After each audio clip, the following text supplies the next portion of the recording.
The red phone on the 52nd floor in New York rang. He was negotiating millions. She just wanted to clean and go home. But when she answered, she heard, "They're killing me. Only Ethan can save me." And nothing was ever the same. The sound of the red phone cut through the silence of the 52nd floor like a knife through Sarah Johnson's heart. She froze, the damp cloth dripping onto the mahogany desk she had just polished, staring at the device she was never supposed to touch. Her trembling hands dropped the cleaning spray, which shattered against the marble floor with a crash that made her heart leap into her throat. "Oh my God, what do I do?" Sarah whispered, glancing toward the closed boardroom door, where Ethan Sterling, the most powerful CEO in Chicago, was negotiating the contract that would define the future of his corporate empire. The phone kept ringing, each chime a desperate plea that pierced her soul. Sarah was 42, a widow for 3 years, and every line on her face told the story of a woman who had lost too much. Her husband, Michael, had died in a workplace accident, leaving her with crushing debt and a shattered heart. Now, working as a cleaner in the Sterling Tower was the only thing keeping her afloat, the only thing allowing her to hold on to the small house in the Pilsen neighborhood where she lived with her 16-year-old daughter, Sophia. The red phone was sacred. Every employee knew it.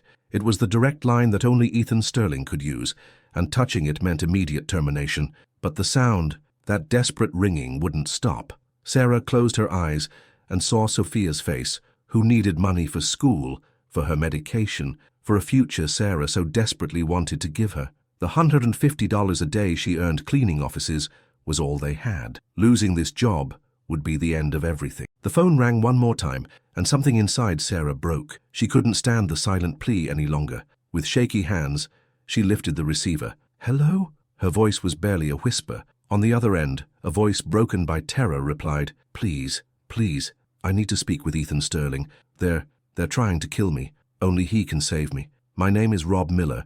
I'm his partner on the Houston project, but someone betrayed me. I have proof that..."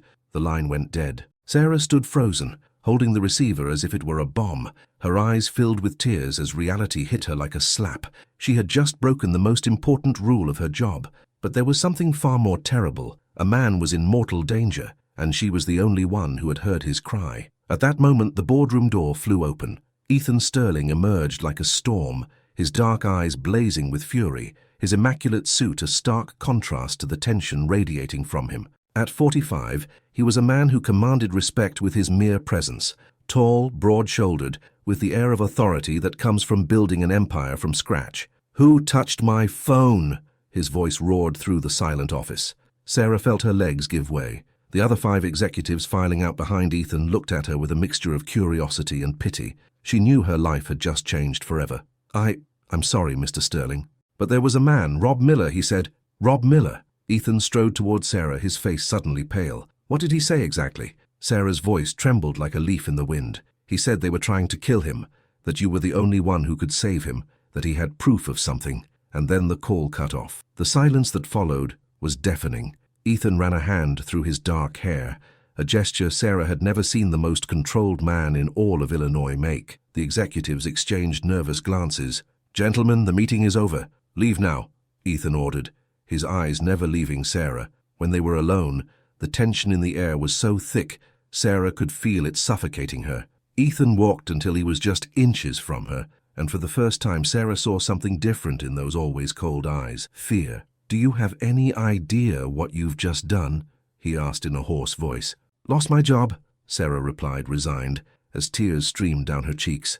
"I'm so sorry, Mr. Sterling. I need this job more than anything, but I couldn't ignore a man desperately asking for help." Ethan studied her for what felt like an eternity. Sarah could see his jaw tighten, his fists clenching and unclenching, as if he were fighting an internal battle. "Rob Miller was my best friend for 20 years, he finally murmured. "He was also my partner in the most important deal of my life. 3 months ago, he disappeared with $50 million that belonged to some very dangerous investors. I thought he had betrayed me, that he'd run off with the money. But if what you're saying is true..." He paused, walking to the panoramic window that overlooked the entire city of Chicago. He stood there, hands in his pockets, watching the sunset paint the sky in shades of orange and pink. "If it's true, then for 3 months, I've been hating the wrong man." Sarah didn't know what to say. She had never seen her boss, the most powerful man she knew, look so vulnerable. She approached slowly, her steps soft on the marble floor. "Mr. Sterling," Can I ask you something? He nodded without turning. What are you going to do now? Ethan remained silent for a long time. When he finally spoke, his voice was weary, heavy with a grief Sarah recognized instantly. It was the same pain she had felt when she lost Michael. I don't know, he admitted. Rob was like a brother to me. We grew up together on the South Side. We built this business from nothing. We trusted each other with our lives. When he vanished with the money, I didn't just lose a partner. I lost my faith in people. He turned to face her, and Sarah saw a reflection of her own suffering in his eyes. Do you know what it's like to lose someone you love to a betrayal, Mrs. Johnson? Sarah Johnson? And yes, Mr. Sterling, I know what it's like to lose someone you love. But I also know what it's like to live with the doubt of whether you could have done something different. Their eyes met, and for a moment, the powerful CEO and the humble cleaner were just two wounded souls recognizing each other. I have to find him, Ethan said suddenly. I need to know the truth before it's too late.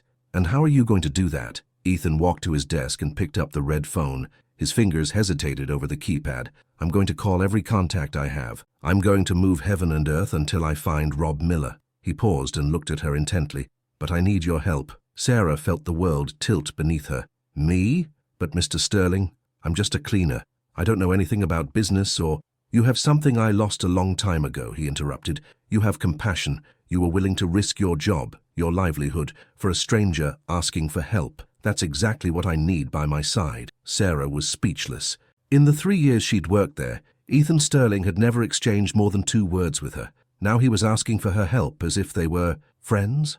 I don't understand what I could possibly do. Rob trusted you enough to ask you to get a message to me. That means somehow he knew you would do the right thing even at great risk. Ethan moved closer again, but this time his presence wasn't intimidating. I need that intuition, that humanity you have. If we're going to find him before it's too late, I need someone who sees what I can't. Sarah's heart was beating so loudly she was sure he could hear it. And my job? My daughter? Your job is secure. In fact, I want to offer you a temporary position as my personal assistant on this matter. You'll be paid $1,000 a day while we work together. Sarah felt her knees tremble. $1,000 a day was more money than she'd ever seen in her life. But it was about more than the money. The look in Ethan's eyes had changed. He no longer saw her as an invisible employee. He saw her as a person. Why do you trust me? She asked softly. Ethan smiled for the first time since she'd known him, a sad but genuine smile. Because you did something no one else would have. You heard a desperate man's cry for help and chose to act, even if it cost you everything. That tells me more about your character than any resume ever could. Sarah felt a strange warmth spreading through her chest. She had spent so long feeling invisible, insignificant, that hearing these words from a man like Ethan Sterling made her feel like she could conquer the world. I accept, she said, her voice firmer than it had been in years. Perfect. We start tomorrow morning first thing, but Sarah, he used her first name, and a shiver ran down her spine. What we're about to do could be dangerous. If Rob is right, there are very powerful people involved in this. Are you sure you want to take this risk? Sarah thought of her daughter, Sophia, of the house they could lose, of the dreams she had buried along with Michael. But she also thought of Rob Miller's desperate voice, of the lost look in Ethan's eyes when he spoke of betrayal, of the chance to do something important for the first time in her life. Mr. Sterling? I've survived losing the love of my life, poverty, and feeling invisible for years. If there's one thing I've learned, it's that the biggest risks sometimes bring the most unexpected rewards. Ethan nodded, and Sarah could see a flicker of admiration in his eyes. Then I'll see you tomorrow at 7 a.m. And Sarah, thank you for answering that call. When Sarah left the Sterling Tower that night, she walked differently. For the first time in 3 years, she had hope. She didn't know that her decision to answer a phone she shouldn't have touched would not only save a man's life, but would also open the door to a love that would change her destiny forever. Chapter 2. The next morning came faster than Sarah had expected. She woke at 5 a.m. with her heart racing, wondering if everything that had happened the day before had been real. She looked at herself in the small, cracked mirror in her bedroom and saw the same face as always.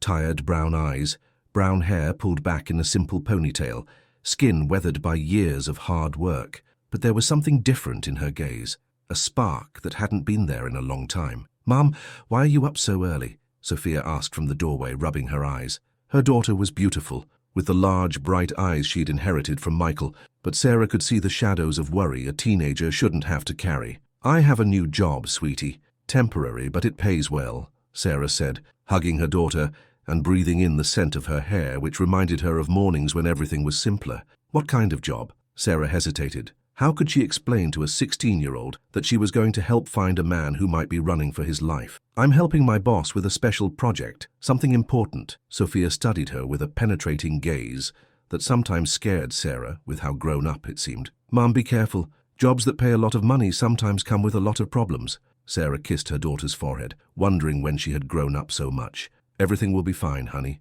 I promise. At 6:30, Sarah stood in front of the Sterling Tower, wearing the only decent dress she owned, a navy blue one she had bought for Michael's funeral and had only worn for special occasions since. She felt out of place, like an actor in a play where she didn't know her lines. Ethan was waiting for her in the lobby, but he didn't look like the same imposing man from the office. He wore dark jeans, a white shirt, and a leather jacket that made him look younger, more approachable. His eyes, however, held the same shadows of worry Sarah had seen the day before. Good morning, Sarah. Ready to start? Yes, Mr. Sterling. Ethan, if we're going to work together, I think we can drop the formalities. Sarah felt a blush creep up her cheeks. Okay, Ethan. He led her to the underground parking garage where a black SUV was waiting. During the drive, Ethan explained the plan. I spent all night making calls. Rob had a safe house in Oak Park, a place he used when he needed to disappear for work. It's our only starting point. What if he's not there? Then we'll keep looking until we find him. The determination in his voice was palpable. Sarah, I need you to know something else. About Rob and me. Sarah turned to look at him as he drove through the still dark streets of Chicago. Rob and I weren't just partners. We were family. We grew up in the same poor neighborhood, struggled together, built this empire together. 5 years ago, he saved my life during a mugging. 3 years ago, I paid for the surgery that saved his mother. There were no secrets between us, or so I thought. His voice broke slightly at the end, and Sarah felt the urge to comfort him. What exactly happened 3 months ago? Ethan gripped the steering wheel until his knuckles turned white. We were about to close the biggest deal of our lives, a resort development in Florida that would have made our company the most powerful in the country. The investors were complicated, people with a lot of money but very little patience. Rob was in charge of managing the initial funds, $50 million. Sarah whistled softly. She'd never heard of so much money at once. One day, he just vanished. His apartment was empty, his bank accounts cleared out, and the $50 million had been transferred to an account in the Cayman Islands. The investors gave me an ultimatum: find the money in 6 months or face the consequences. What kind of consequences? Ethan looked at her with an expression that chilled her to the bone. The kind of consequences that make people disappear forever. They arrived in Oak Park just as the sun was beginning to paint the sky in pastel colors. Rob's house was small but elegant, hidden among maple trees on a quiet street. Ethan used a key he retrieved from under a flower pot. Rob always hid keys in the same places, ever since we were kids, he murmured with a hint of nostalgia. The inside of the house was Spartan but comfortable. Sarah noticed immediately that there were signs someone had been there recently: a coffee mug still in the sink, newspapers from the previous week on the table, clothes in the laundry basket. Someone was here very recently, Sarah observed. Ethan nodded, his expression turning tense. Let's check everything. Anything could be important. They spent the next 2 hours meticulously searching every corner of the house. Sarah, used to cleaning and organizing, had an eye for details others might miss. It was she who found the first important clue: a note hidden inside a cookbook. Ethan, look at this. The note was written in Rob's shaky handwriting. If something happens to me, look in the place where we swore we'd be brothers forever. The truth is, where we buried our childhood secrets. R. Ethan stood motionless as he read the note, his face draining of color. Do you know what he's talking about? Sarah asked softly. Yes, he whispered. When we were 12, Rob and I made a blood pact in a special spot in the Cook County Forest Preserves. We swore to be brothers forever and buried a box with our most precious treasures, some marbles, a couple of $5 bills, and letters we'd written to each other promising never to betray one another. Sarah felt her heart race. We have to go there. It's dangerous. If Rob hid something there, it means he knew someone was after him. They could be watching the place. And what's the alternative? That man called you asking for help. He risked his life to let you know he's in trouble. We can't abandon him now. Ethan looked at her for a long moment, and Sarah saw something change in his expression. It was admiration, but also something deeper. You know something, Sarah.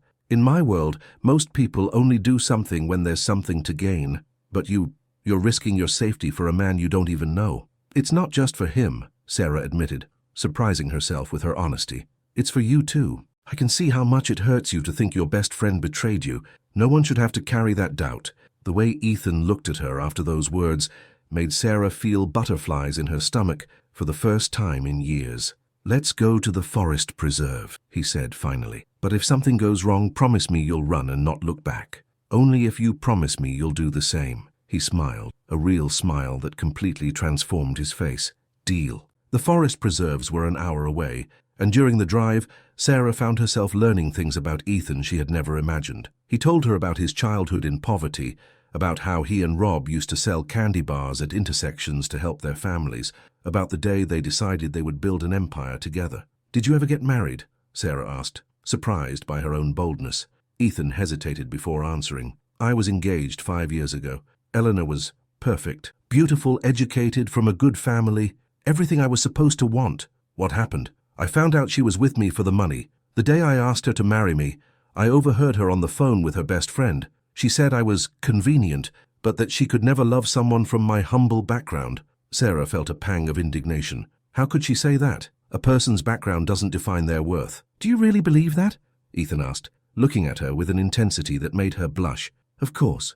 What defines a person is their heart, their character, how they treat others when no one is looking. Like you, trying to save a stranger even if it cost you your job. Their eyes met, and Sarah felt something fundamental changing between them. He was no longer the powerful CEO, and she his employee. They were two people who had suffered, who had lost, who were truly getting to know each other for the first time. They arrived at the forest preserve at noon. Ethan led her down trails he obviously knew by heart, until they reached a small clearing by a creek, where a century-old oak tree spread its branches like protective arms. Here, he said softly, this is where we buried our treasure box. Sarah could imagine two poor boys full of dreams, promising eternal loyalty under that very tree. The image broke her heart. Ethan began to dig with his hands in the spot he remembered, and soon he found something that wasn't his childhood box. It was a sealed plastic bag with documents inside. With trembling hands, he opened the bag and began to read the papers.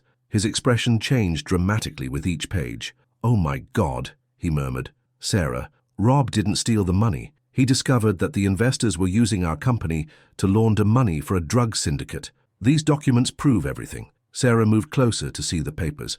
Although she didn't understand all the legal and financial terms, she could see names, account numbers, and what looked like records of suspicious transfers. Does that mean Rob is innocent? Not only that, it means he risked his life to protect me. If he had reported this directly, they would have come after both of us. So he pretended to steal the money and disappeared to investigate on his own and get solid proof. Ethan's voice cracked with emotion. "I've spent 3 months hating him, thinking he betrayed me and he was risking everything to save me." Sarah gently placed her hand on Ethan's arm, feeling the tense muscles beneath his skin. "Now you know the truth. But Rob is still in danger, isn't he? More than ever. If he has this proof, the criminals won't stop until they kill him. And if they find out that we know..." He didn't need to finish the sentence. Sarah understood perfectly what that meant. "What are we going to do?" Ethan carefully put the documents away and looked at her with an expression that was part determination, part terror. "We're going to find Rob before it's too late, and we're going to make sure these criminals pay for what they've done." As they walked back to the SUV, Sarah couldn't help but think that her life had taken a turn she would have never imagined. Yesterday, she was an invisible cleaner. Today, she was helping to unmask criminals and risking her life for a man she barely knew. But the most surprising thing of all was that, despite the danger, she felt more alive than she had in years. And the way Ethan looked at her, as if she were the bravest person in the world, made her heart beat in a way she had forgotten was possible. Ethan's phone rang as they were getting into the SUV. It was an unknown number. "Hello? Ethan, it's me." Rob's voice sounded weak, scared. "I know you found the documents.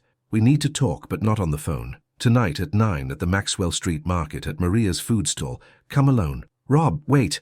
But the line was already dead. Ethan looked at Sarah with concern. "He wants me to go alone." "No," Sarah said with a firmness that surprised even herself. "We've come this far together. I'm not letting you face this alone." "Sarah, it could be a trap. They could use this to hurt you to get to me. And they could hurt you if you go alone. Ethan, 2 days ago we were strangers, but today we're a team.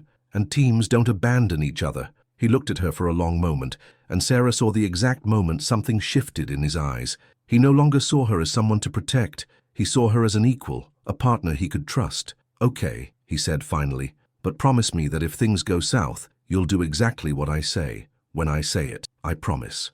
As they drove back to the city, they both knew that the coming night could change their lives forever. What they didn't know was that the reunion with Rob Miller would reveal secrets that would test not only their courage, but also the feelings that were growing between them. In the silence of the SUV, Sarah wondered when exactly she had stopped seeing Ethan as just her boss and had started seeing him as the man she was falling in love with. And she wondered if he could ever feel the same way about a simple woman like her. The answer to that question would come sooner than she imagined. Chapter 3. The Maxwell Street Market was cloaked in nighttime shadows when Sarah and Ethan arrived at 8:30. The stalls that bustled with activity during the day now stood like silent skeletons, covered by tarps and padlocks.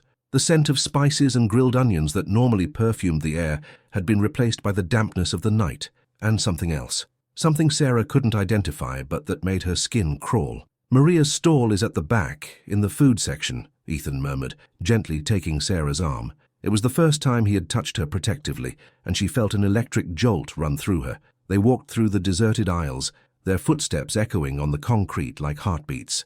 Sarah could feel the tension radiating from Ethan, the way his muscles tensed with every moving shadow, every unidentifiable sound. "Ethan," Sarah whispered, stopping suddenly. "What if this is a trap? What if someone has Rob and is using his voice to lure you here?" He stopped too, turning to face her in the dim light of the market lamps. In the semi-darkness, his face looked younger, more vulnerable. "I've been thinking the same thing all day," he admitted. "But Sarah, Rob is my brother in everything but blood. If there's even a chance he's alive and needs help, I have to take that risk." Sarah nodded, understanding completely. It was the same reason she had answered the red phone the day before. "Then let's go together," she said, lacing her hand with his. The contact was like lightning. Ethan looked down at their joined hands and then into Sarah's eyes, and she saw something there that made her heart race dangerously. "Sarah, there's something I need to tell you before we get there." "What?" "In these last 24 hours, you've changed my life in ways I didn't know were possible. You've woken up parts of me I thought had been dead for years." Sarah felt breathless. "Ethan, let me finish. I know we come from different worlds. I know there are 1,000 reasons why this shouldn't happen, but I can't keep pretending I don't feel what I feel." Before Sarah could respond, a noise echoed in the distance, approaching footsteps. "It's time," Ethan murmured, squeezing her hand one last time before letting go. Maria's stall was in a dark corner of the market, sheltered by a metal frame that held a colorful awning during the day. Now, lit only by a solitary lamp, it looked like the perfect stage for an ambush. A figure emerged from the shadows.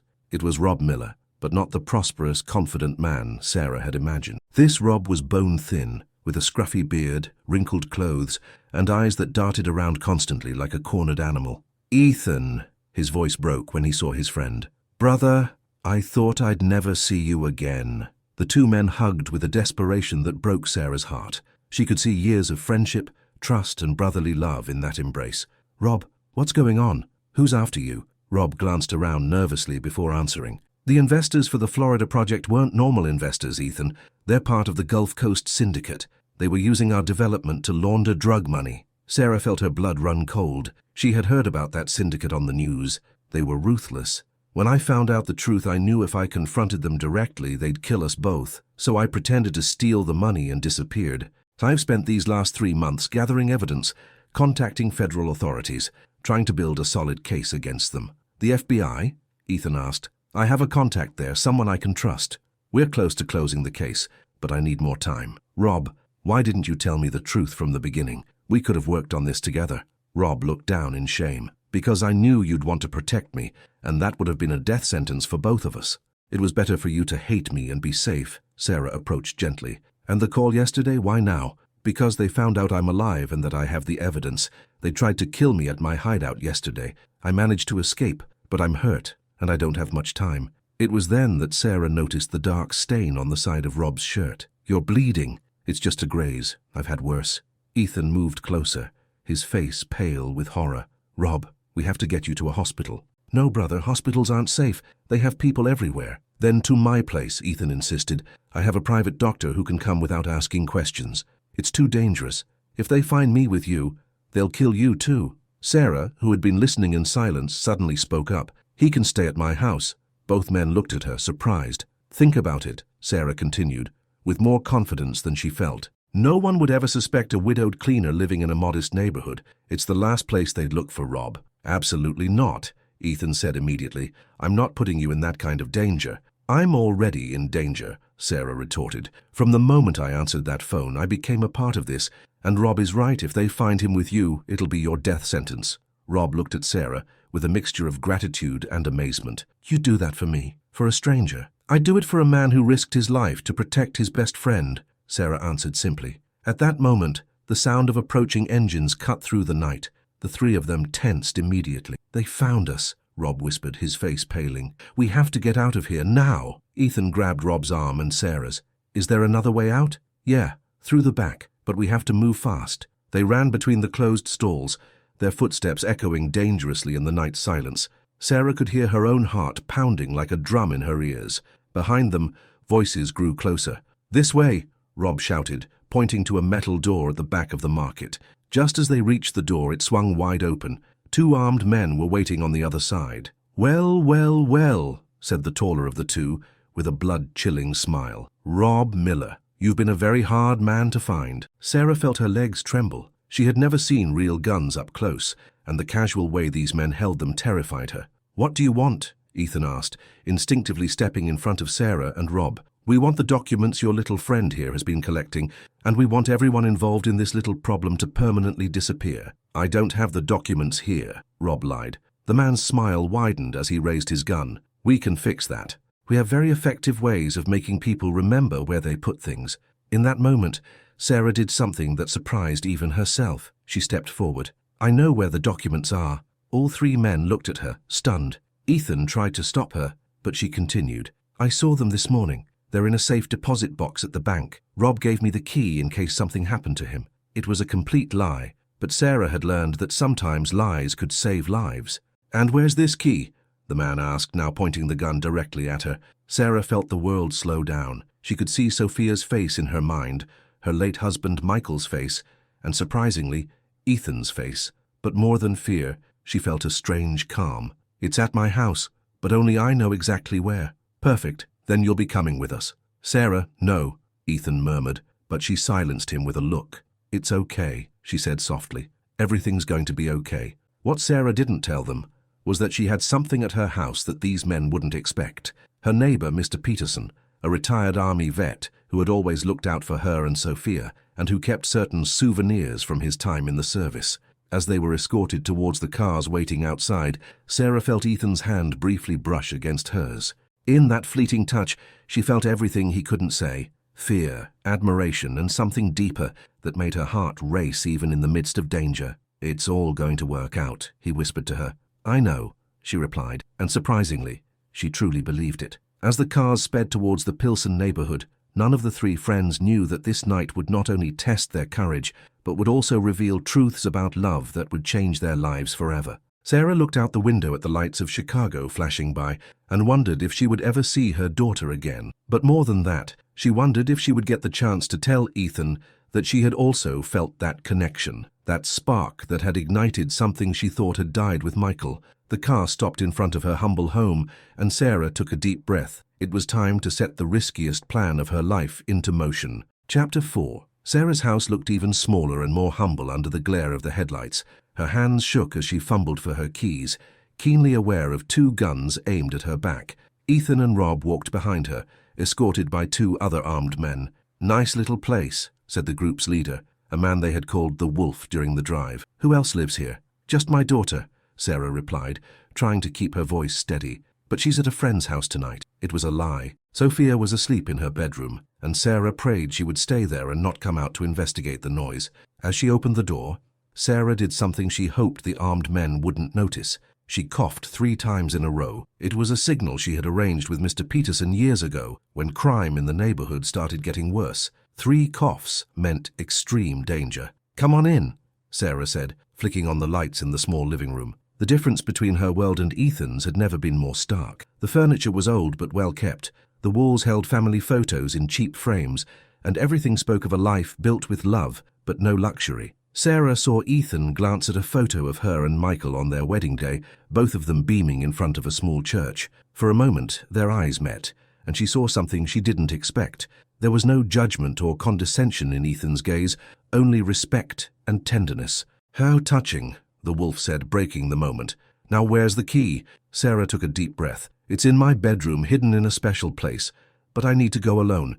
It's a very personal spot." The wolf laughed. "Do we look stupid? Marco, you go with her. If she tries anything, shoot her." Sarah nodded, praying that Mr. Peterson had heard her signal. As she walked toward her bedroom with Marco behind her, she saw a shadow move in the backyard out of the corner of her eye. Her heart leaped with hope. In her bedroom, Sarah went to her dresser and began rummaging through the top drawer, moving slowly to buy time. "Hurry up," Marco growled, aiming his gun at her.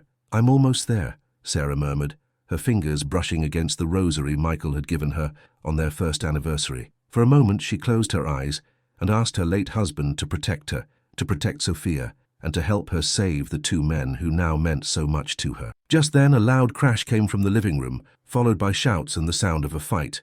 Marco instinctively turned toward the noise, and Sarah seized that split second to grab the lamp from her nightstand and smash it over his head with all her might.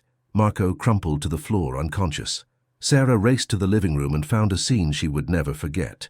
Mr. Peterson, at 68 years old, was moving like a 30-year-old soldier, using combat techniques he'd learned decades ago. He had already disarmed one of the men and had another in a chokehold. Ethan and Rob, freed from their captors, were helping to subdue the wolf, who was desperately trying to reach for his weapon. "Sarah," Ethan yelled when he saw her.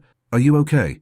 "Yes, but Marco's unconscious in my bedroom." "Mr. Peterson," Sarah said, turning to her neighbor and savior. "Thank you." The older man smiled, wiping sweat from his brow. "Honey, when I heard your signal, I knew it was serious. These bastards picked the wrong woman to mess with." At that moment, Sophia appeared on the stairs, rubbing her eyes.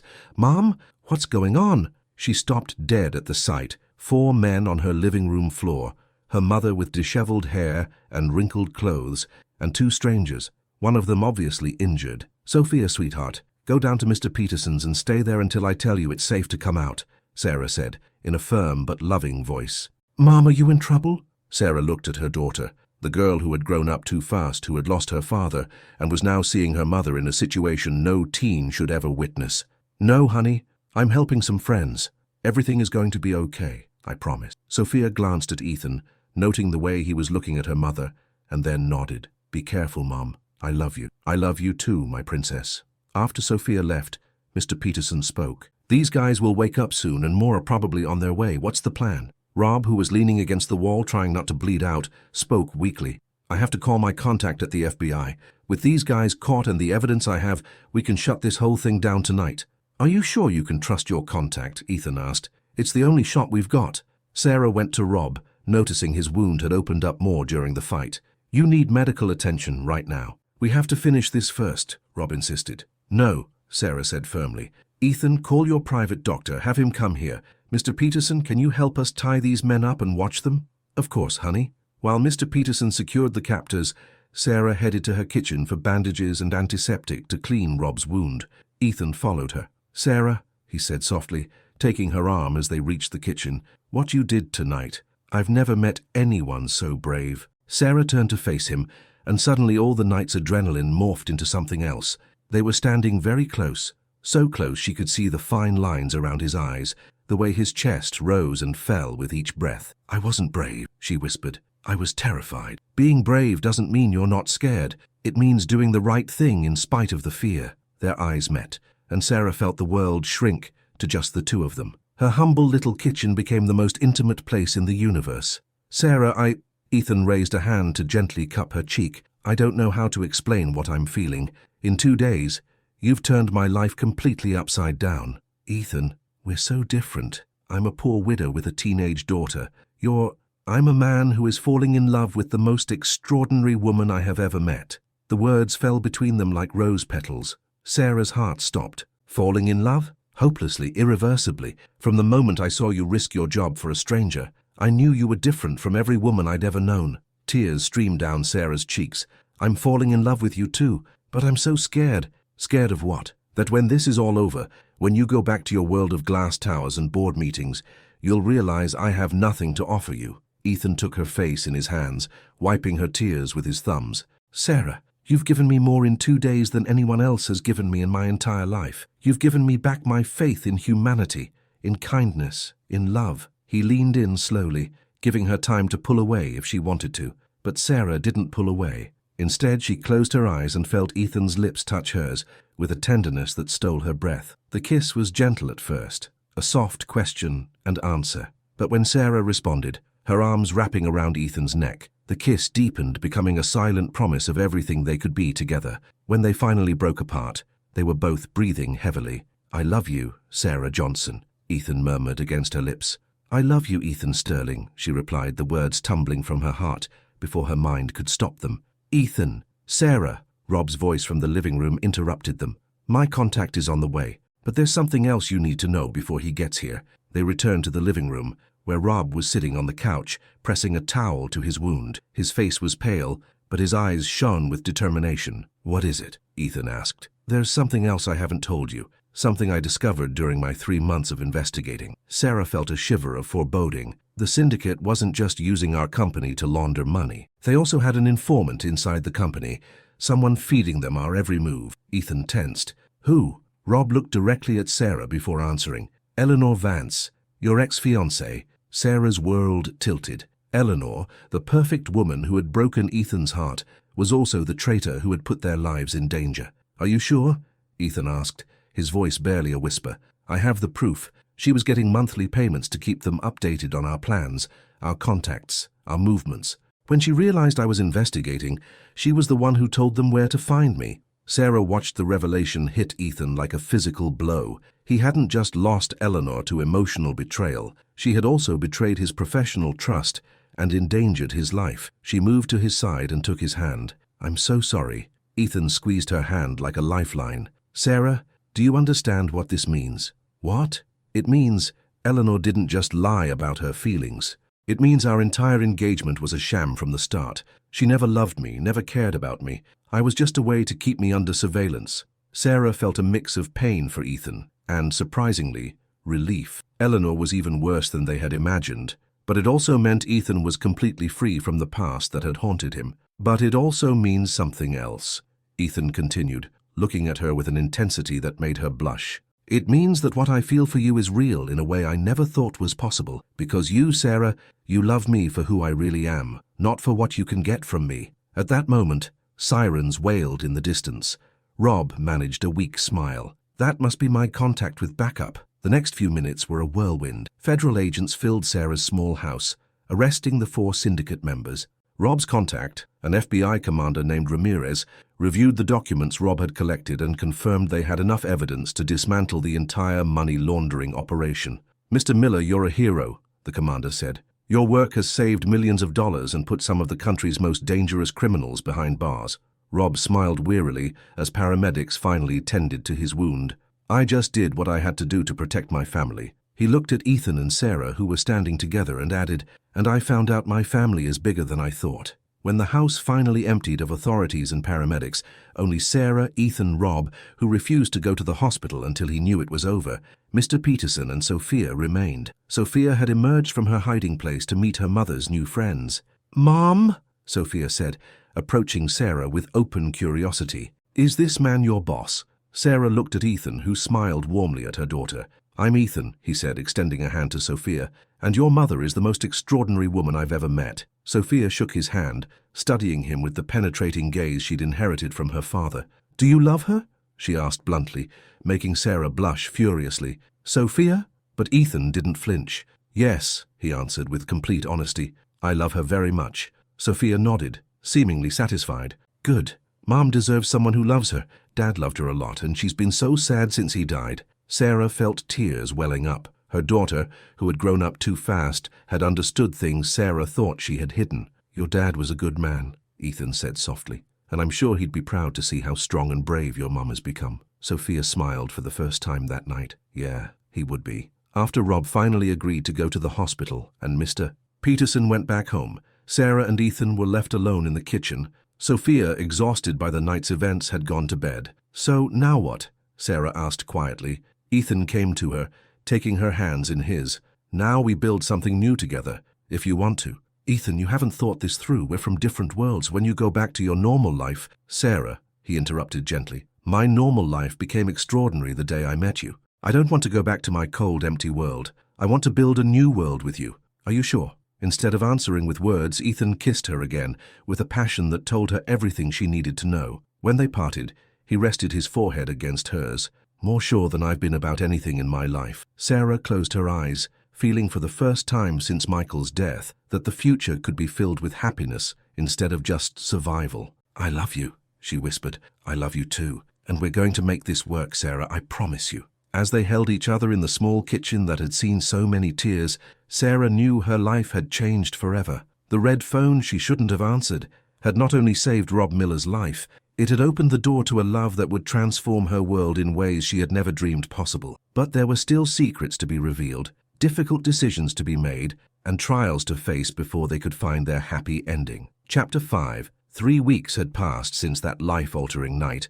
The case against the Gulf Coast Syndicate was a resounding success, more than 30 arrests including Eleanor Vance, who now faced charges of racketeering and money laundering. Rob had made a full recovery and had been commended by federal authorities for his bravery. Sarah had returned to work at the Sterling Tower, but no longer as a cleaner. Ethan had offered her a position as the company's social projects coordinator, a job that allowed her to use her life experience to help families in difficult situations. The salary was 10 times what she used to make, and for the first time in years, Sarah could dream of a future free from financial worry. Most importantly, her relationship with Ethan had blossomed like a flower after a spring rain. He visited her humble house every evening, had dinner with her and Sophia, helped with her daughter's math homework, and had slowly become part of their small family. But on this Wednesday morning, Sarah woke up with a strange feeling in her stomach. It wasn't nerves or sickness. It was an intuition that something important was about to happen. She arrived at the office earlier than usual and found Rob waiting for her in the lobby. There was something different in his expression, something that made her uneasy. "Sarah, can we talk? It's important." "Of course. Is everything okay?" Rob led her to a small coffee shop near the tower, away from prying ears. Once they were seated, he studied her for a long moment before speaking. "Sarah, there's something I need to tell you, something I discovered during my investigation, but I haven't been able to say it until now because it's very personal." Sarah's heart began to race. "What is it?" Rob sighed deeply and pulled a manila envelope from his jacket. "During my 3 months of investigating, I wasn't just gathering evidence against the syndicate. I was also looking into everyone who had been involved with the project, trying to understand how they managed to infiltrate our company so deeply." Sarah nodded, not yet understanding where he was going. That included looking into all the employees, from the executives down to the cleaning staff. A chill ran down Sarah's spine. "Rob, what did you find?" He slid the envelope across the table to her. "I found this in the HR archives. It's the complete employment file of your late husband, Michael Johnson." Sarah took the envelope with trembling hands. "I don't understand. Michael never worked for the Sterling Corporation. He worked in construction, on public works projects. That's what he told you, Sarah. But the truth is, Michael worked for us for the last 2 years of his life. He was our safety supervisor on the Florida resort project." Sarah's world crumbled. She opened the envelope with shaky fingers and found documents confirming Rob's words. Contracts signed by Michael, safety reports in his handwriting, photos of him on the construction site wearing a hard hat with the Sterling Corporation logo. "This is impossible," Sarah murmured, tears beginning to stream down her cheeks. "Michael would have told me. He never lied to me about anything." Rob leaned forward, his voice soft but firm. "Sarah, there's more. Michael didn't die in a random workplace accident. He died because he discovered irregularities in the project. He had started asking questions about certain suppliers, about payments that didn't add up. In his last reports, he voiced concerns about suspicious activities." Sarah felt like she couldn't breathe. "Are you saying my husband was murdered?" "I'm saying Michael died because he was getting too close to discovering the same truth I uncovered 3 years later. The accident on the site, it wasn't an accident." The tears were flowing freely down Sarah's face now. Everything she had based her grief, her mourning, her understanding of Michael's death on, had been a lie. "Why didn't you tell me this sooner?" "Because I knew it would be devastating for you. And because there's another part of the story that's even harder to hear." Sarah looked up, bracing for another blow. Michael knew he was in danger. In his final days, he was making arrangements to protect you and Sophia. He had opened a secret bank account and deposited all his savings into it, plus a settlement he had negotiated with the company for his temporary silence. Rob pulled another document from the envelope. "This bank account exists, Sarah. It has $250,000 in your name. Michael wanted to make sure that if anything happened to him, you and Sophia would be financially protected. Sarah was speechless. $250,000. A fortune for someone like her. Why was I never told about this account? Because Michael set it up under a slightly different name to protect it. And because after his death, with all the chaos of the cover-up and the internal investigation, the paperwork got lost in the bureaucracy. Sarah buried her face in her hands, sobbing. Everything she thought she knew about her husband's final days was a lie. He had been fighting the same dark forces that had nearly killed Rob, trying to protect his family from a danger she never even knew existed. "Sarah," Rob said gently, "there's something else you need to know." She looked up through her tears. "Ethan knows all of this." Sarah's heart stopped. "What?" "I told him yesterday. I thought he had a right to know, especially considering how you two feel about each other." Sarah felt as if her heart had been ripped from her chest. "And what did he say?" "He was devastated. Not at you, but at the situation. He's furious with himself for not investigating Michael's death more thoroughly at the time. He feels responsible." Sarah shot up from the table. "I have to talk to him." "Sarah, wait. There's one more thing." She paused, turning to look at him. "The bank account isn't the only thing Michael left you. He also left a letter explaining everything, expressing his love for you, and asking that if anything happened to him, you not let grief stop you from finding happiness again." Rob handed her a sealed envelope with her name written in Michael's familiar handwriting. Sarah took the letter with violently shaking hands. "Did Ethan read this too?"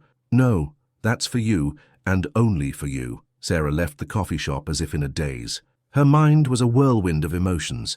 Pain, betrayal, confusion, love, loss. She went straight to the 52nd floor of the Sterling Tower, where she knew she would find Ethan. He was standing at his office window, looking out over the city. His posture was tense, and when he turned as she entered, Sarah could see that he had been crying too. "Sarah, is it true?" she asked directly. "Is everything Rob told me true?" Ethan nodded slowly. "Yes. And why didn't you tell me?" "Because I didn't know how. Because I was afraid that if I told you, you would think that everything between us was built on the guilt I feel over Michael's death." Sarah walked closer, studying his face. "And is it? Is what you feel for me guilt?" "No," Ethan answered immediately, taking her hands. "Sarah, what I feel for you has nothing to do with Michael or the past.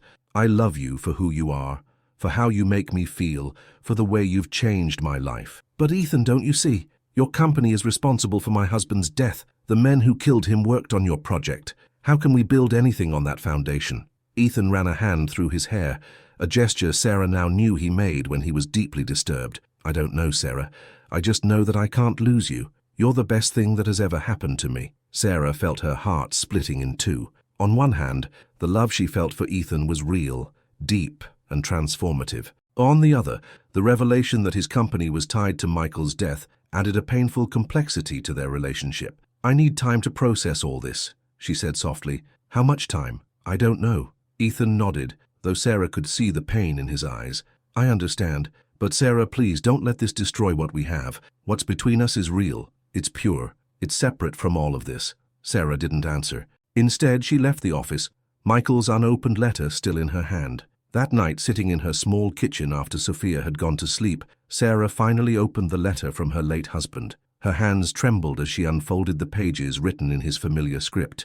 "My beloved Sarah, if you're reading this, it means things went wrong, and I couldn't protect you like I wanted to. First, I want you to know that everything I did was for love of you and our beautiful Sophia. I've discovered terrible things at my job, things that could put our family in danger. That's why I've taken precautions. The money in the bank account is for you and Sophia. Use it to build the life we always dreamed of together. But more important than the money is what I want to tell you about the future. Sarah, my love, if something happens to me, I don't want you to spend the rest of your life mourning me. You are too young, too beautiful, too full of love to live alone. I want you to find someone else. I want you to fall in love again. I want Sophia to have a father figure who will love and protect her. And I want you to know that nothing in this world would make me happier than knowing you found happiness after me. Love isn't selfish, Sarah. True love wants what's best for the person you love, even when it means letting them go. I am letting you go, my love, with my blessing and all my heart. Live, Sarah. Love again. Be happy. Forever yours, Michael." Sarah finished the letter with tears streaming down her face, but this time they weren't tears of grief, but of release. Michael, even in death, had given her the permission she needed to love again. At that moment her doorbell rang. When she opened it, she found Ethan standing in the light rain that had begun to fall, soaked and wearing an expression of vulnerability that broke her heart. "Sarah, I know you said you needed time, but I couldn't stay away without telling you one more thing." "Ethan, please let me finish. I've been thinking about everything that happened, about Michael, about how our lives connected in ways we never imagined, and I realized something." She waited, studying his rain-streaked face. "The fact that Michael worked for my company isn't a coincidence, Sarah. It's fate. He died trying to expose the corruption that Rob finally brought to light. In a way, Michael started the fight that we finished." Sarah felt her heart quicken. "And there's something else. The night you answered the red phone, it wasn't by chance that you were there. Michael put you in my path, Sarah. He knew that someday we would need to find each other, that there needed to be justice for his death, and that you would be the link that made it all possible." Sarah looked down at the crumpled letter in her hand, Michael's words echoing in her mind. "Ethan, come inside. I need to show you something." She led him to the kitchen and handed him Michael's letter. Ethan read it in silence, his own eyes filling with tears. "Do you see?" Sarah said softly when he finished. "Michael knew. Somehow, he knew this would happen, that I would find you, that I would fall in love with you, that I would need his blessing to be happy again." Ethan looked at her with an expression of awe. "Are you saying—" "I'm saying I love you, Ethan Sterling. I love you not in spite of our complicated history, but because our complicated history led us exactly where we needed to be." Ethan swept her into his arms, kissing her with a passion that held all the love, the pain, the hope, and the future they would share together. When they parted, he rested his forehead against hers. "Are you sure, Sarah? Can we really build something beautiful on such a complicated foundation?" Sarah thought of Michael, of his generous love that freed her to love again. She thought of the $250,000 that would grant her and Sophia financial security. She thought of the man standing before her, who loved her with his whole, imperfect, but sincere heart. "Ethan, the most beautiful flowers grow in soil that has been fertilized by loss.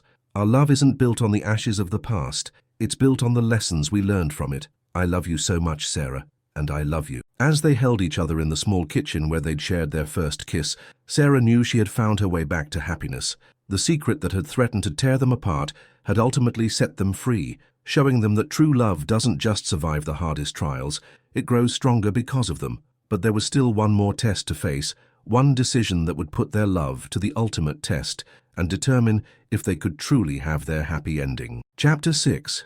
6 months after the revelation that changed everything, Sarah woke on a spring morning with a nervous flutter in her stomach. Today was the most important day of her new life, the day that would define not just her future, but the future of everyone she loved. She got up early and went to the kitchen where she found Sophia eating cereal and looking over her textbooks. Her daughter had grown so much in these months, not just physically but emotionally. Her relationship with Ethan had blossomed naturally, and Sophia now affectionately called him Ethan, and had begun to see him as the father figure she had lost so young. "Good morning, sweetie," Sarah said, kissing the top of her daughter's head. "Morning, Mom. Nervous?" Sarah smiled. Her daughter had always been perceptive, but in recent months she had developed a wisdom that sometimes surprised her. "A little. How about you? Are you ready for all this?" Sophia put down her spoon and looked seriously at her mother. "Mum, can I tell you something?" "Of course." "At first, when Ethan started coming around, I was angry. Not at you, but at life. I felt like Dad was being replaced." Sarah felt a pang of pain. "Honey, if you're not comfortable with—" "Let me finish," Sophia interrupted gently. "But then I realized something. Dad isn't being replaced. Ethan isn't trying to take Dad's place. He's making his own place in our lives." Tears formed in Sarah's eyes. "And Mom, you've changed. You smile for real again. You sing while you cook again. You're the happy mom I remember from when Dad was alive." "Do you really think so?" "Yeah. And I think Dad would be happy to see us happy. I think he sent Ethan to take care of us." Sarah hugged her daughter, her heart overflowing with love and gratitude. "I love you so much, Sophia. I love you too, Mom, and I'm ready for today." An hour later, Sarah was in her bedroom getting ready for the most important day since her wedding to Michael. She had bought a new dress for the occasion, a sky blue one that Ethan said perfectly matched her eyes. As she looked at herself in the mirror, she could see the woman she had become over these months. She was no longer the invisible cleaner who had answered a red phone out of compassion. She was now Sarah Johnson, Social Projects Coordinator for the Sterling Corporation, a woman who had helped over 50 families in difficult situations find work and stability. She was a woman who was loved, valued, and respected, but most importantly, She was a woman who had learned to love herself again. The doorbell rang at exactly 10 a.m. Sarah opened the door to find Ethan in a grey suit that made him look more handsome than ever. In his hand was a bouquet of white roses, Sarah's favourite. "Good morning, my love," he said, kissing her softly on the lips. "Good morning. Are you ready?" "I've been ready since the day I met you." Rob appeared behind Ethan, beaming. In these months, he had become something of an older brother to Sarah, someone who understood the value of a second chance and the importance of not wasting love when you find it. "Sarah, you look radiant," Rob said, giving her a warm hug. "Thank you, Rob, for everything." "No, thank you. If you hadn't answered that phone, we'd all be in very different places," Ethan finished. Mr. Peterson had also arrived, dressed in his best suit, a smile lighting up his weathered face. "Honey, your father would be proud to see you today." Sarah felt the familiar pang of nostalgia, but this time it was mixed with gratitude instead of pure pain. "Thank you, Mr. Peterson, for protecting us, for looking out for us, for being the family we chose." "Let's go," Sophia said, appearing in a pink dress that made her look older than her 17 years. "We don't want to be late." The group headed to the waiting cars. Sarah had insisted on a small, intimate ceremony with only the people who truly mattered. She didn't need a lavish celebration. She needed authenticity, love, and the presence of the people who had made this moment possible. During the drive, Sarah reflected on the path that had led her here. It had started with an impulsive decision to answer a phone she wasn't supposed to touch. That decision had triggered a chain of events that had changed not only her life, but the lives of everyone she loved. They had faced danger together. They had uncovered painful truths about the past. They had battled their own fears and insecurities, and through it all, they had found a love that was stronger than any obstacle. The small church in downtown Chicago was simply decorated with white flowers and candles.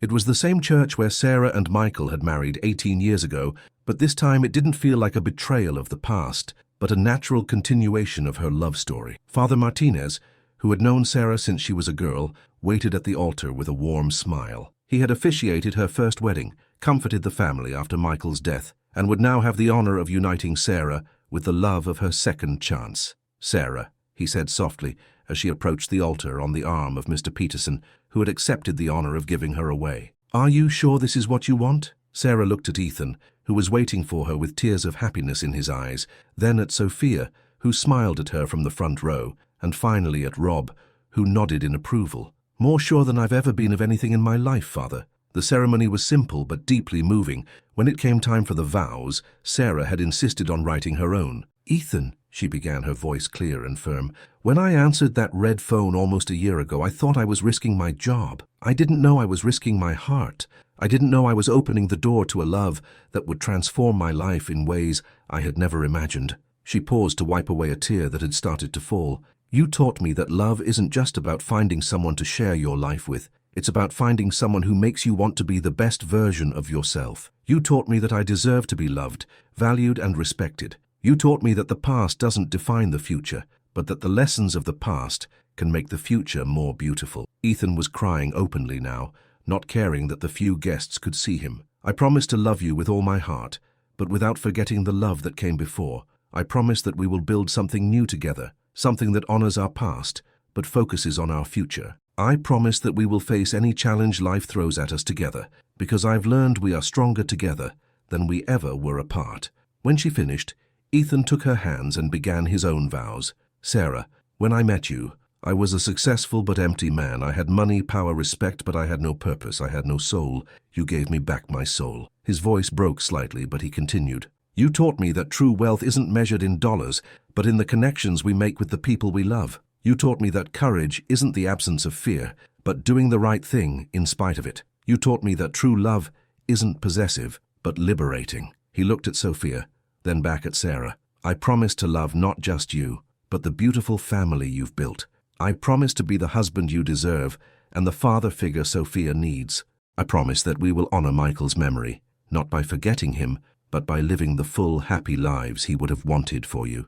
I promise that when we face hardship, we will remember this feeling of being whole together. And I promise that every day I will try to be worthy of the extraordinary love you have given me." When Father Martinez declared them husband and wife, the kiss they shared was soft, full of promise, and charged with all the love they had found on the most unexpected journey. The small reception was held in Sarah's backyard. the same place where they had shared so many family dinners over the past few months. Mr. Peterson had helped decorate with string lights, and Rob had hired a small band to play some of Sarah's favorite classic songs. As they danced their first dance as a married couple to Etta James's at last, Sarah felt Michael's presence like a warm blessing enveloping them. "What are you thinking about?" Ethan asked softly. "About how strange life's journey is. A year ago, I was a lonely widow cleaning offices to survive. Today, I'm a beloved wife with a future full of possibilities. Do you regret anything?" Sarah considered the question seriously. "I don't regret anything. Not even the pain, because the pain taught me to value happiness. Not the mistakes, because the mistakes taught me wisdom. Not the losses, because the losses taught me gratitude. And the red phone?" Sarah laughed, remembering that impulsive decision that had changed everything. "I especially don't regret the red phone, because answering that call didn't just save Rob's life. It saved my life too. It saved me from a life half lived and gave me a life that is whole." When the night ended and the guests had gone, Sarah, Ethan and Sophia sat together in the small living room that would now be the heart of their new, expanded family. "So now what?" Sophia asked, cuddling between her mother and new stepfather. "Now we live," Sarah said simply. "We build memories, we face challenges, we celebrate triumphs, and we love each other every single day." "And the company?" Sophia asked. "Are you guys going to keep working together?" Ethan and Sarah exchanged a look. They had talked about this a lot over the last few months. "We've decided to expand the social projects program," Ethan explained. "We're creating a foundation dedicated to helping families who have lost their breadwinners in workplace accidents. We're going to call it the Michael Johnson Foundation." Sarah felt tears of gratitude fill her eyes. "Ethan, it was the right way to honor his memory, while helping prevent other families from going through what you went through." Sophia smiled broadly. Dad would have loved that. That night, after Sophia went to bed, Sarah and Ethan sat in the small backyard, looking at the stars and talking about their dreams for the future. "Do you think Michael would approve of our marriage?" Ethan asked suddenly. Sarah thought of the letter Michael had left her, his words about finding happiness again, about not living the rest of her life alone. "I think Michael knew this would happen," she said finally. "I think he put me in your path at the exact moment we both needed to find each other." "Do you really believe that?" "Ethan, when I answered that red phone, it could have been any other cleaner who picked it up, but it was me. When Rob needed help, he could have trusted anyone else, but he trusted me. When you needed someone to help you believe in love again, you could have met any other woman, but you met me." Ethan nodded slowly. "Too many coincidences to be coincidences." "Exactly. Michael knew I would need to find love again to be truly happy, and he knew you would need to find real love to be truly whole. So he did what he could, from wherever he is, to make sure we found each other." Ethan took her hand and kissed it gently. "Then we have to live in a way that would make him proud. That's exactly what I intend to do." 2 years later, Sarah stood in the same backyard, but now it was filled with laughing, running children. It was the second anniversary of the Michael Johnson Foundation, and they were celebrating with all the families they had helped over that time. Sophia, now 19 and studying social work in college, was helping organize games for the younger kids. Rob, now the executive director of the foundation, was talking to a group of parents about new job training programs. Ethan came up behind Sarah, wrapping his arms around her and resting his chin on her shoulder. "Happy?" he asked softly. Sarah looked around the yard, filled with life, hope, and families who had found a second chance thanks to the work they had built together. She thought about the path that led her here, the pain of losing Michael, the years of struggle as a single widow, the impulsive decision to answer a phone that changed everything, the danger they had faced together, the painful truths they had uncovered, and finally the love they had built on a solid foundation of mutual respect, shared values, and hope for the future. "Happier than I ever thought I could be again," she answered, leaning back against her husband's chest. "Do you know what today is?" Sarah smiled. "The second anniversary of the foundation. But it's also another important date." Sarah turned to look at him, confused. "It was exactly 3 years ago today that you answered the red phone for the first time." Sarah felt a wave of emotion wash over her. She had lost track of the days, but Ethan was right. 3 years ago to the day, she had been an invisible cleaner who made the most important decision of her life. 3 years, she murmured. "It feels like a lifetime." "It has been a lifetime, our lifetime." Just then, Rob approached them with a mischievous grin. "Sarah, Ethan, there's someone who wants to meet you." He led them to where a young woman stood holding a baby. The woman looked familiar, but Sarah couldn't place her. "Sarah," the woman said, her eyes welling with tears, "you don't know me, but I know you. I'm Maria Elena Jimenez. My husband died in a construction accident 2 years ago, and your foundation helped me find work and stability when I thought my world had ended." Sarah felt her own eyes fill with tears. "I wanted you to meet my son," Maria Elena continued. "His name is Michael, after your first husband. Because without your story, without your courage to love again after loss, I never would have had the hope that things could get better." Sarah took the baby in her arms, feeling the perfect weight of new life, new hope, new possibilities. "He's beautiful," she murmured. "And I wanted to tell you something else," Maria Elena added. 6 months ago, I met a wonderful man, someone who understands the pain of loss but who also believes in the power of love to heal. We're getting married next month." Sarah felt a surge of pure joy. "Maria Elena, that's wonderful. And it's thanks to you, thanks to your example. You taught me that it's possible to honor the past while building a new future." As Sarah held baby Michael and looked around the yard full of families who had found hope, she felt her first husband's presence like a gentle caress on her heart. She knew, with a certainty that transcended logic, that Michael was proud of the life she had built, the love she had found, the legacy she had created in his name. "Thank you," she whispered to the sky, unsure if she was speaking to Michael, to God, or to the universe in general that had conspired to give her this beautiful life. Ethan came over and put his arm around her as she held the baby. "You know what I'm thinking?" he said softly. "What?" "That maybe it's time we had a Michael of our own." Sarah looked at him, surprised. They had talked about having children together, but they had never made a firm decision. "Are you sure?" "More sure than ever. I want to have a family with you, Sarah. I want to create new life with the woman who taught me what it means to be truly alive." Sarah felt her heart might burst with happiness. At 45, when she thought that chapter of her life was over, love had given her the chance to create new life. "Yes," she whispered. "Yes, I want that too." That night, after all the guests had gone and Sophia was asleep, Sarah and Ethan sat in their kitchen, the same place where they had shared their first kiss 3 years ago. "Can I tell you something?" Sarah said. "Always. When I was a little girl, my grandmother told me that God never closes a door without opening a window. For years after Michael died, I thought my grandmother was wrong. I thought some doors just stay closed forever." Sarah took Ethan's hands in hers, "But now I understand what she meant. Michael's death closed the door on my first life, but answering that red phone opened the window to a life I never could have imagined. And now that the window is open, what are we going to do?" Sarah smiled, thinking of everything they had built together, of all that was yet to come. "Now we're going to fly, Ethan. Together we're going to fly." They kissed in the little kitchen that had witnessed so much love, so much loss, so much hope, and so much growth. And as they held each other, they both knew they had found something rare and precious.